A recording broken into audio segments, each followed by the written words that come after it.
പൊളിമിക്സ് ആരംഭിക്കുകയാണ്. ഏവർക്കും സ്വാഗതം.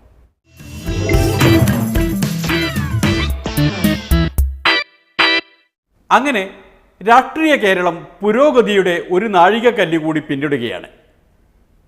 ഏറ്റുമുട്ടൽ കൊലപാതകങ്ങൾ ഇനി ഛത്തീസ്ഗഡിൽ നിന്നോ മധ്യപ്രദേശിൽ നിന്നോ വാർത്തയായി വരുന്നതുവരെ കാത്തിരിക്കേണ്ടതില്ല. നമ്മുടെ നാടും പുരോഗമിക്കുന്നുണ്ട്.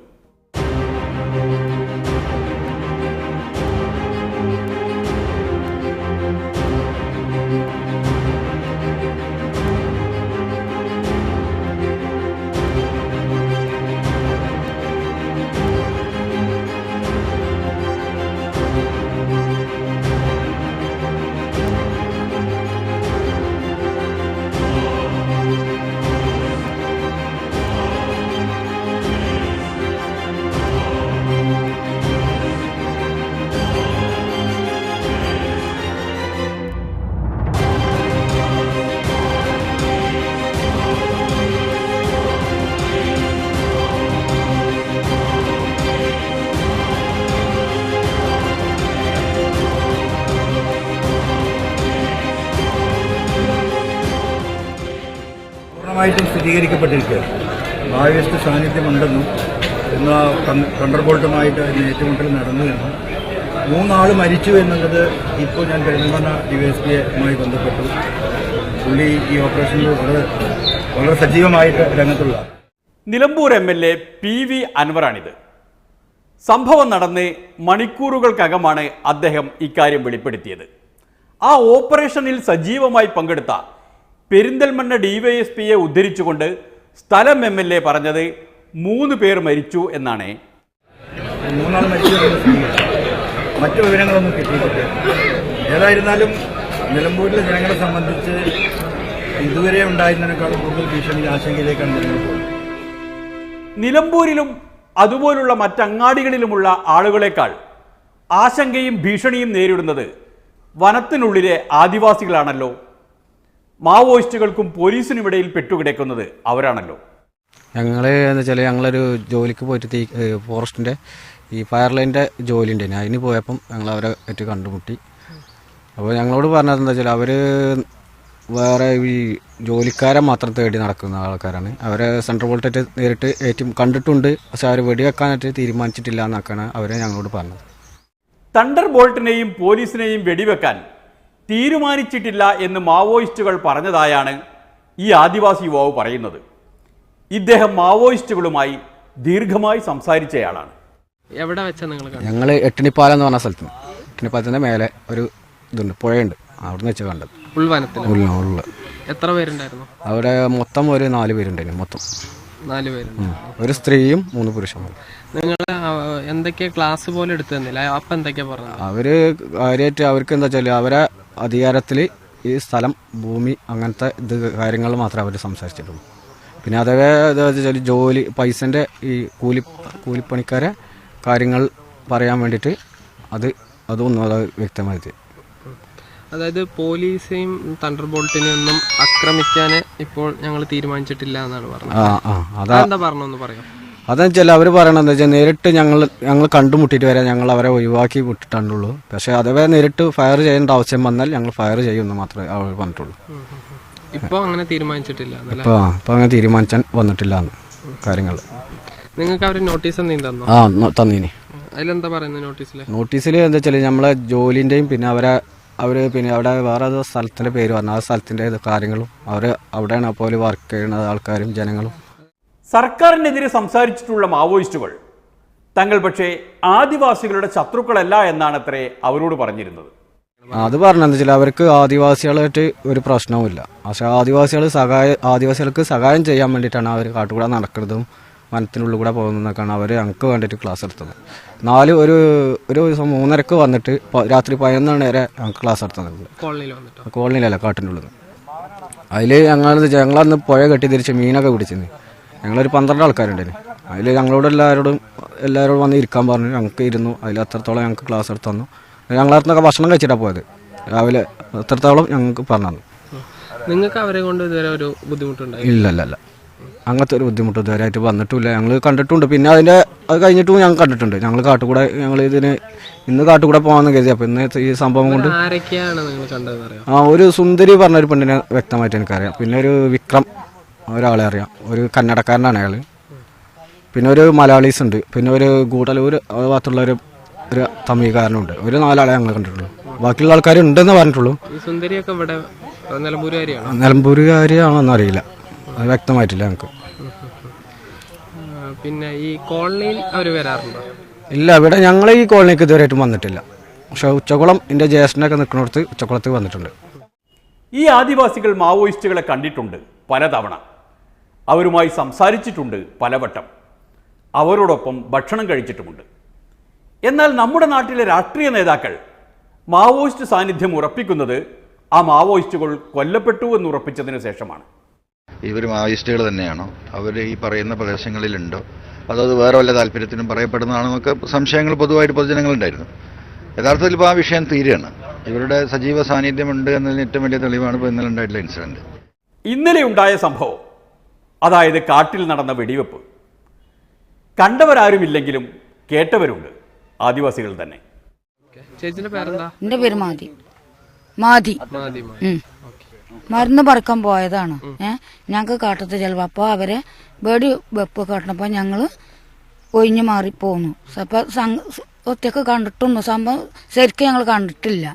അങ്ങനെ വെടി കുറേ അകലം ദൂരമായിരുന്നു. ഞങ്ങൾ കണ്ടപ്പോൾ പേടിച്ചോടി പോന്നു. എത്ര മണിക്കായിരുന്നു അത്? ഒരു 11 മണിയായിരിക്കുന്നു. നിറയെ പോലീസുകാരും ഉണ്ടായിരുന്നു. എല്ലാവരും ഉണ്ടായിരുന്നു. ഞങ്ങൾ സംഭവം മൂത്ത് നോക്കി കണ്ടിട്ടില്ല. അപ്പോൾ ഞങ്ങൾ മരുന്ന് മറിക്കാൻ പോയപ്പോൾ ഇവര് മീന് പിടിക്കായിരുന്നു.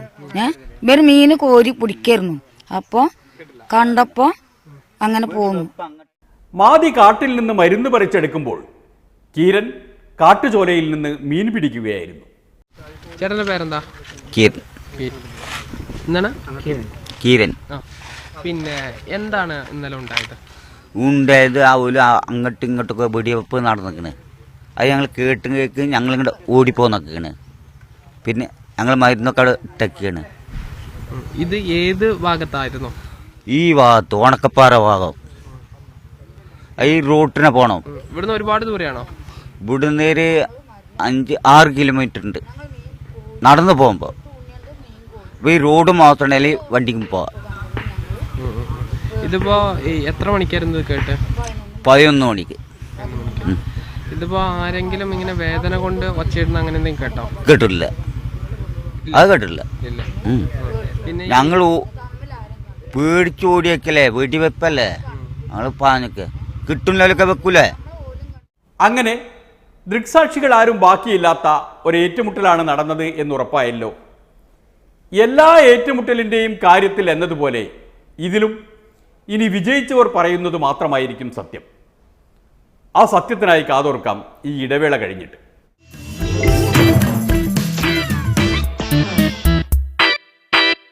കാട്ടിലെ വെടിവെപ്പിന്റെ വിവരം പുറം ലോകം അറിയുന്നത് ഉച്ചയ്ക്ക് 12:30-യോടെയാണ്.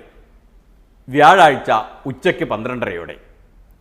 ഏതാണ്ട് 6 മണിക്കൂർ കഴിഞ്ഞതിന് ശേഷമാണ് ഉന്നതരായ പോലീസ് അധികാരികൾ അതിനെക്കുറിച്ച് സംസാരിക്കുന്നത്.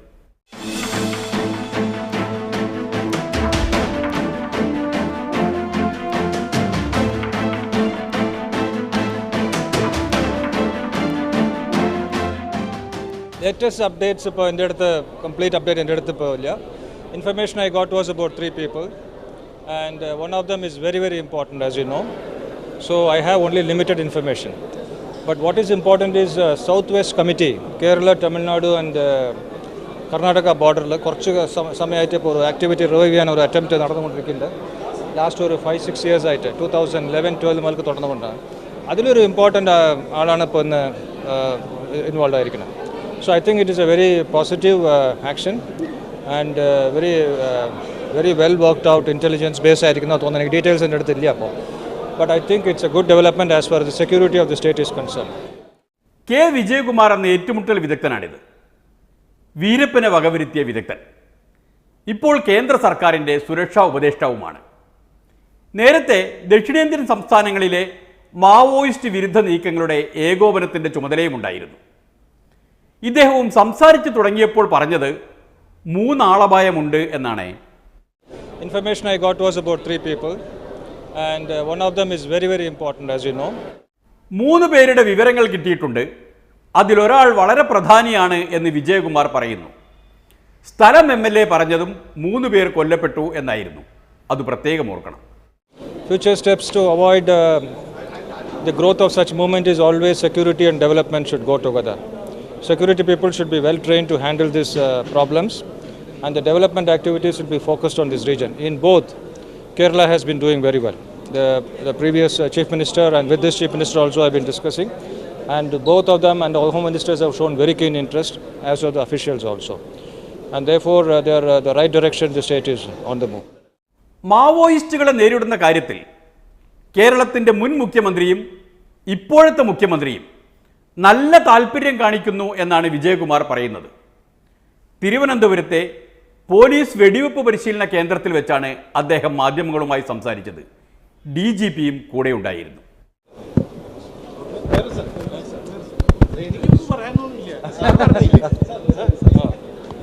What should I say?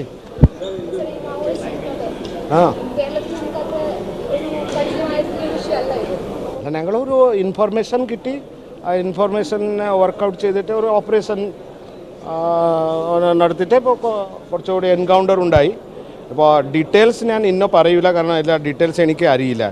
Total details രാത്രിയിലേ വരും. കാരണം ആൾക്കാരെ ആക്ച്വലി അവർക്ക് കോൺടാക്ട് ചെയ്യാൻ അവർ സാറ്റലൈറ്റ് ഫോൺ വഴി മാത്രമാണ് സംസാരിക്കുന്നത്. ഇപ്പോൾ ചില സമയത്ത് സാറ്റലൈറ്റ് ഫോൺ വർക്ക് ചെയ്യില്ല. അതുകൊണ്ട് ഡീറ്റെയിൽസ് എനിക്കിപ്പോൾ ടോട്ടൽ അറിയില്ല. പക്ഷേ അതിൽ നമ്മുടെ ആൾക്കാരെ വളരെ നല്ല രീതിയിൽ പ്രവർത്തിച്ചിട്ടുണ്ടോ അതാണ് എനിക്ക് മനസ്സിലായി. കേരള പോലീസിന്റെ മേധാവി ലോക്നാഥ് ബെഹ്റ സന്തോഷത്തിലാണ്, വളരെ വളരെ സന്തോഷത്തിലാണ്. നമ്മുടെ ആൾക്കാരെ, പോലീസിൻ്റെ ആൾക്കാരെ വളരെ നല്ല രീതിയിൽ മോട്ടിവേറ്റഡ് ആയിട്ട് ചെയ്തിട്ടുണ്ടോ. അപ്പോൾ അതാണ് I am very happy about that. അപ്പോൾ കേരളത്തിൽ നേരത്തെ ഇങ്ങനെ ഒരു ഓപ്പറേഷണൽ മോഡിൽ പോയി അങ്ങനെ ചെയ്തിട്ടില്ലായിരുന്നു ഈ അടുത്ത കാലത്തെ. സോ ഞങ്ങൾ ചെയ്തു, പിന്നെ അതുകൊണ്ട് നന്നായി.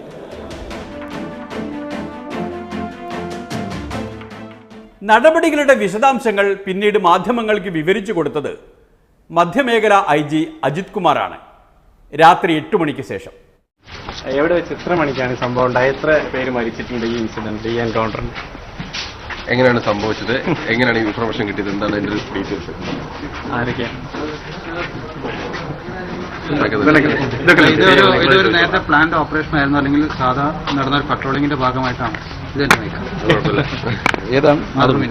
പെട്രോളിങ്ങിന്റെ ഭാഗമായിട്ടാണ്. കാരണം ചോദിക്കാൻ കാരണം എന്താ വെച്ചാൽ ഒരു എലിമിനേഷൻ അല്ല നമ്മുടെ ലക്ഷ്യമെന്ന് ആദ്യം പോലീസ് വ്യക്തമാക്കിയത്. അതുകൊണ്ടാണ് ഈ ഭാഗത്ത് നമ്മുടെ പോലീസ് നടത്തിവരുന്ന CPI മാവോയിസ്റ്റ് അഗൈൻസ്റ്റ് ആയിട്ടുള്ള ഓപ്പറേഷൻസ്, കോമ്പിംഗ് ഓപ്പറേഷൻസിൻ്റെ ഭാഗമായിട്ട് സ്ഥിരമായിട്ട് നമ്മൾ പെട്രോളിങ്ങിനും ഓപ്പറേഷൻസുമായിട്ട് ഈ ഭാഗത്ത് കോമ്പിങ്ങിനായിട്ട് പോകാറുണ്ട്. ഇതിൻ്റെ ഭാഗമായിട്ട് ഇന്ന് പോയ ടീമിന് അഗൈൻസ്റ്റ് ഒരു ഫയറിംഗ് ഉണ്ടായി. തുടർന്ന് ഒരു എക്സ്ചേഞ്ച് ഓഫ് ഫയർ ഉണ്ടായിട്ടുണ്ട്. ഇപ്പോൾ കിട്ടുന്ന ഇൻഫർമേഷൻ അനുസരിച്ച് 2 കാഷ്വാലിറ്റി ഉള്ളതായിട്ടാണ് വിവരം.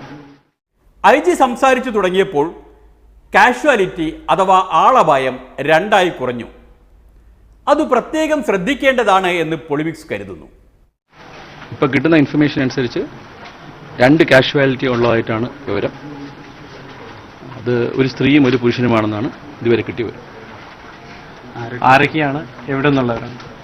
ഈ വിവരങ്ങൾ കൂടുതൽ വിശദമായ അന്വേഷണ ശേഷം മാത്രമേ പറയാൻ പറ്റും. പേര് വ്യക്തമായിട്ടില്ല. ഇതൊക്കെ പരിശോധിച്ച ശേഷം മാത്രമേ പറയാൻ പറ്റും. സംഭവം നടന്നയുടൻ സ്ഥലം MLA 3 മരണമെന്ന് പറഞ്ഞത് പോലീസ് വൃത്തങ്ങളെ തന്നെ ഉദ്ധരിച്ചുകൊണ്ടായിരുന്നുവല്ലോ. അതിനുശേഷം കേന്ദ്രത്തിൻ്റെ സുരക്ഷാ ഉപദേഷ്ടാവ് സംസാരിച്ചതും 3 ആളുകളുടെ എണ്ണം പറഞ്ഞുകൊണ്ടാണ്. മണിക്കൂറുകൾക്ക് ശേഷം പോലീസ് ഔദ്യോഗികമായി വിശദീകരിച്ചപ്പോൾ മരണസംഖ്യയിൽ 1 കുറഞ്ഞു. ഇപ്പോൾ 2 മരണങ്ങൾ മാത്രമാണ് നമ്മുടെ മുന്നിലുള്ളത്. അതൊരബദ്ധമാണ് എന്ന് പൊളിമിക്സ് കരുതുന്നില്ല. അതിനാൽ ഒരിടവേളയിലേക്ക് കടക്കുകയാണ്. അത് കഴിഞ്ഞു വന്നിട്ട് രാഷ്ട്രീയ വിശദീകരണങ്ങൾ കേൾക്കാം.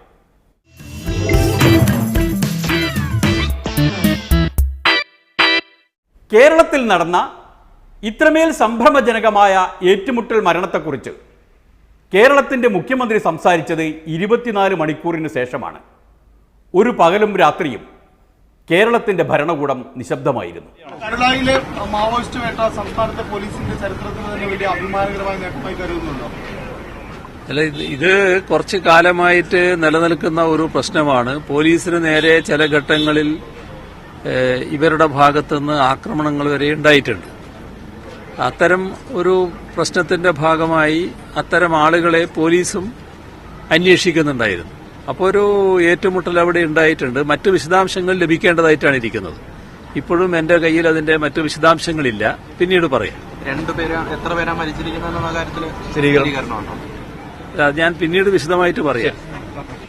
എത്ര പേരാണ് മരിച്ചത് എന്ന് വിശദീകരിക്കാൻ കഴിഞ്ഞില്ലെങ്കിലും കേരളത്തിലെ ആദ്യത്തെ ഏറ്റുമുട്ടൽ കൊലപാതകം ഏതായാലും പിണറായി വിജയന്റെ കണക്കിൽ വരില്ല. ആ നേട്ടം അച്യുതമേനോനുള്ളതാണ്. 1970 ഫെബ്രുവരി 18 തിരുനെല്ലിക്കാട്ടിൽ വെച്ച് CPI-ML നേതാവ് A വർഗീസിനെ വെടിവെച്ച് കൊന്നപ്പോൾ CH മുഹമ്മദ് കോയയായിരുന്നു ആഭ്യന്തരമന്ത്രി. മുഖ്യമന്ത്രി C അച്യുതമേനോനും CPI-യുടെ നേതാവ് C അച്യുതമേനോൻ. ഏതായാലും ആ CPI അല്ല കേട്ടോ ഇന്നത്തെ CPI ആകെ മാറിയിട്ടുണ്ട്. നമ്മുടെ ജനാധിപത്യ സംവിധാനത്തിന്റെ ഏറ്റവും വലിയ പ്രത്യേകത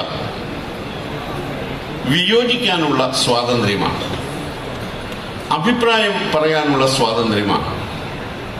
എന്നാൽ ഇന്ന് പുതിയ കാലഘട്ടത്തിൽ അഭിപ്രായങ്ങളെ അടിച്ചമർത്താനുള്ള പരിശ്രമമാണ് ഭരണകൂടങ്ങൾ നടത്തിക്കൊണ്ടിരിക്കുന്നത്.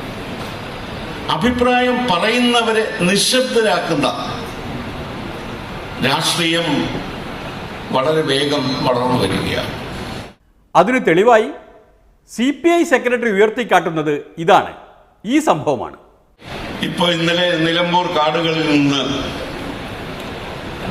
നക്സലൈറ്റ് മാവോയിസ്റ്റ് പ്രവർത്തനം നടത്തി എന്ന് ആരോപിച്ച് ആളുകൾ വെടിവെച്ചു കൊന്നു എന്ന് പത്രവാർത്ത വന്നു. മനുഷ്യനെ, അഭിപ്രായം പറയുന്ന മനുഷ്യനെ വെടിവെച്ച് കൊല്ലാൻ ആർക്കാണ് അവകാശമുള്ളത്? ആദിവാസികൾക്കും പട്ടികജാതി പട്ടികവർഗ വിഭാഗങ്ങൾക്കിടയിലും പ്രവർത്തിക്കുന്ന നിരവധിയായിട്ടുള്ള ആളുകളുണ്ട്.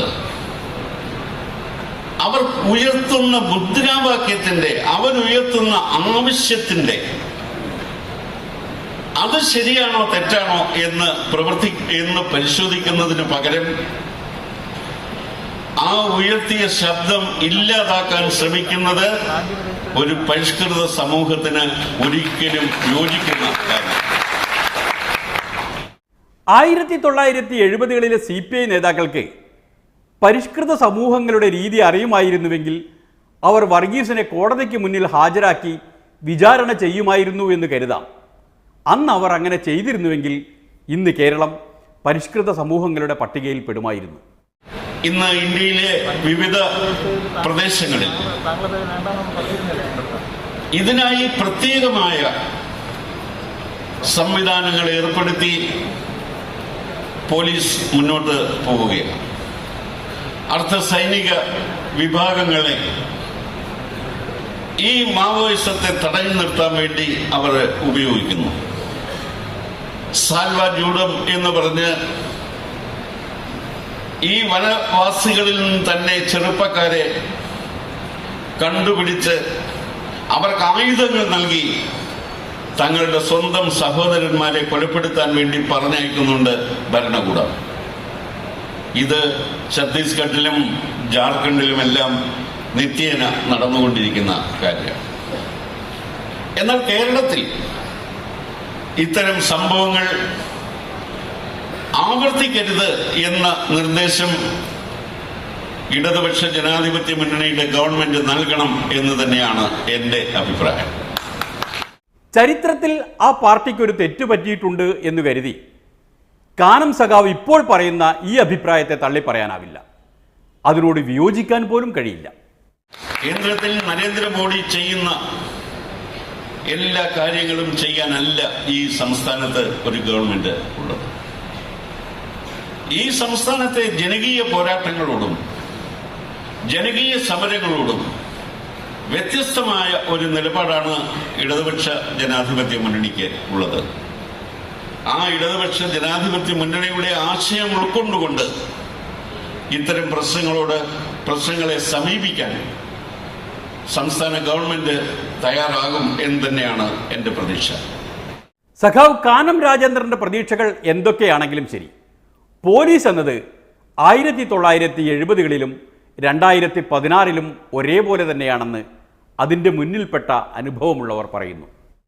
ഞാൻ ഈ സംഭവത്തിനെ കാണുന്നത് ഏറ്റുമുട്ടൽ കൊലപാതകം എന്നുള്ള നിലയിലല്ല, വ്യാജ ഏറ്റുമുട്ടൽ കൊലപാതകം എന്നുള്ള നിലയിലാണ്. എന്തുകൊണ്ടെന്ന് വെച്ചാൽ ഇപ്പം പോലീസിൻ്റെ ഏത് സെക്ഷനാണ് ഇത് നടപടി നടത്തിയിട്ടുള്ളത് എന്നുള്ളതിനെ സംബന്ധിച്ചിട്ടുള്ള വിവരമില്ല. പോലീസിന് ആർക്കും ഒരു മുടിനാരഴക്ക ഒരു കുഴപ്പവും പറ്റിയിട്ടില്ല. അപ്പം പിന്നെ എങ്ങനെയാണ് ഇതൊരു ഏറ്റുമുട്ടലാണെന്ന് പറയാൻ പറ്റുക? ഏറ്റുമുട്ടൽ എന്ന് പറയാമെന്നല്ലാണ്ട് അതിനെ പറ്റിയിട്ടുള്ള വിശദാംശങ്ങളൊന്നുമില്ല. എൻ്റെ അഭിപ്രായത്തിൽ അവർ പിടിച്ചുകൊണ്ട് വെടിവെച്ച് കൊന്നു എന്നുള്ള തന്നെയാണ്. അത് ഒരു പക്ഷേ പിന്നെ കാട്ടുന്നാവാം നാട്ടുന്നാവാം, എന്തായാലും പിടിച്ചുകൊണ്ട് വെടിവെച്ചു എന്നുള്ളത് അത് തന്നെ ആ നിഗമനമാണ് എനിക്കുള്ളത്. ഇതിപ്പം ഒരു സ്ഥിരം പരിപാടിയായിരിക്കുകയാണ്. മാൽക്കങ്കരിയിൽ 10-30ലധികം സാക്കൾ എന്ന് പറഞ്ഞാൽ ഗ്രാമീണരാണ് അവർ. ഒരു പിന്നെ തോക്ക് ഉപയോഗിക്കുന്ന ഗറില്ലകളോ മാവോയിസ്റ്റുകളോ അല്ല. അതേമാതിരി തന്നെ ഭോപ്പാലിലും 9 പേരെ വെടിവെച്ചു.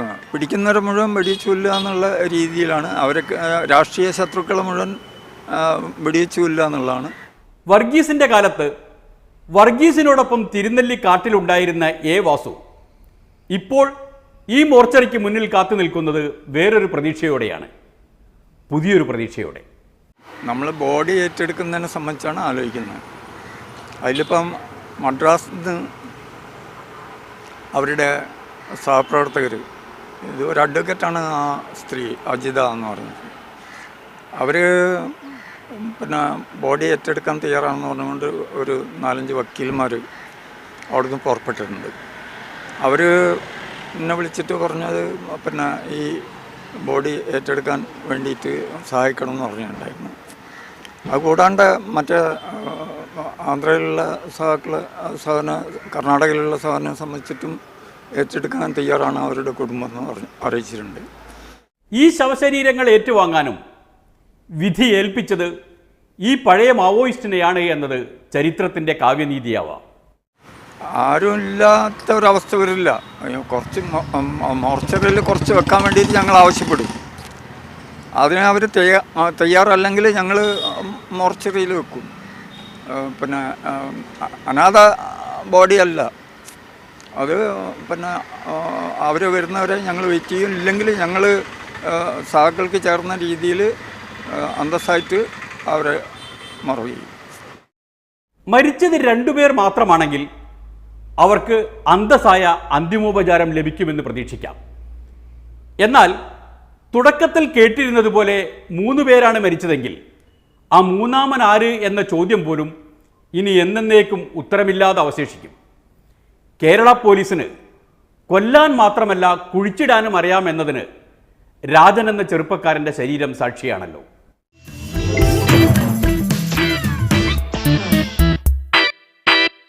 കൂടുതൽ വ്യാഖ്യാനങ്ങളില്ല. ഈ അധ്യായം ഇവിടെ അടച്ചു വെക്കുകയാണ്. ഇനി കാണും വരെ നന്ദി, നമസ്കാരം.